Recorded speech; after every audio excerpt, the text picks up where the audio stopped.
ચોક્કસ TATHS higher સેકન્ડરીની પરીક્ષા માટે ધોરણ 11 મનોવિજ્ઞાનના પ્રથમ પ્રકરણમાંથી હવે આપણે અંતિમ ચરણના 5 મહત્વના પ્રશ્નો 21મી 25 અને તેની ઊંડાણપૂર્વક સમજૂતી જોઈશું. આ પ્રશ્નો મનોવિજ્ઞાનના આધુનિક ક્ષેત્રો અને સંશોધન પદ્ધતિઓના પૂરક પાસાઓ પર આધારિત છે. 21 મુલાકાત પદ્ધતિ ઇન્ટરવ્યૂ મેથડ. પ્રશ્ન: મુલાકાત પદ્ધતિ એટલે શું અને તેના મુખ્ય પ્રકારો કયા છે? સમજૂતી. મુલાકાત એટલે રૂબરૂ વાતચીત. આ પદ્ધતિમાં સંશોધક અને ઉત્તરદાતા સામસામે બેસીને માહિતીની આપ-લે કરે છે. પ્રકારો: 1. સંરચિત મુલાકાત, જેમાં પ્રશ્નો અગાઉથી નક્કી હોય છે અને તેનો ક્રમ બદલાતો નથી. 2. અસંરચિત મુલાકાત, જેમાં પ્રશ્નો લવચીક હોય છે, સંશોધક પરિસ્થિતિ મુજબ નવા પ્રશ્નો પૂછી શકે છે.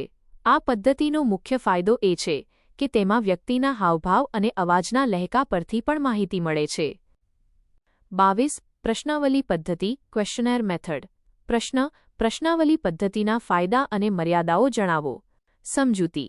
પ્રશ્નાવલી એ ચોક્કસ હેતુ માટે તૈયાર કરેલા પ્રશ્નોની યાદી છે, જેનો ઉપયોગ મોટા સમૂહ પાસેથી માહિતી મેળવવા થાય છે.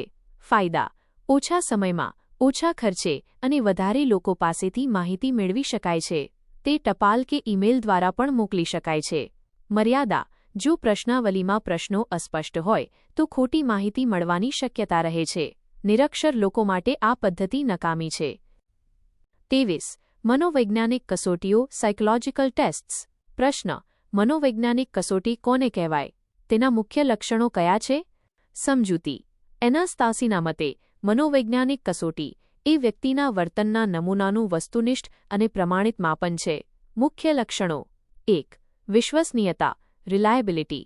કસોટી વારંવાર લેવામાં આવે તો પણ પરિણામમાં સાતત્ય રહેવું જોઈએ. 2. યથાર્થતા વેલિડિટી. કસોટી જે માપવા માટે બનાવી હોય તે જ માપતી હોવી જોઈએ. 3. પ્રમાણિકતા સ્ટેન્ડર્ડાઇઝેશન. કસોટી આપવાની અને ગુણાંકનની પદ્ધતિ બધા માટે સમાન હોવી જોઈએ. 24. વિકાસાત્મક મનોવિજ્ઞાન ડેવલપમેન્ટલ સાયકોલોજી. પ્રશ્ન: વિકાસાત્મક મનોવિજ્ઞાન શેનો અભ્યાસ કરે છે? સમજૂતી. આ ક્ષેત્ર માનવીના ગર્ભાધાનથી લઈને મૃત્યુ સુધીના સમગ્ર જીવનકાળ દરમિયાન થતા શારીરિક, માનસિક અને સામાજિક ફેરફારોનો અભ્યાસ કરે છે. તેમાં બાલ્યાવસ્થા, કિશોરાવસ્થા, યુવાવસ્થા અને વૃદ્ધાવસ્થાના વિશિષ્ટ પ્રશ્નો અને વિકાસના તબક્કાઓ તપાસવામાં આવે છે.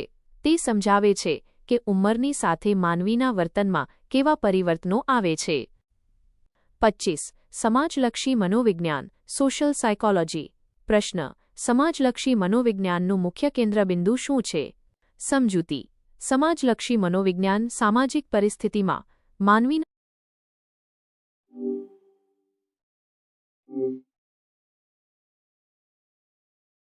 વર્તનનો અભ્યાસ કરે છે.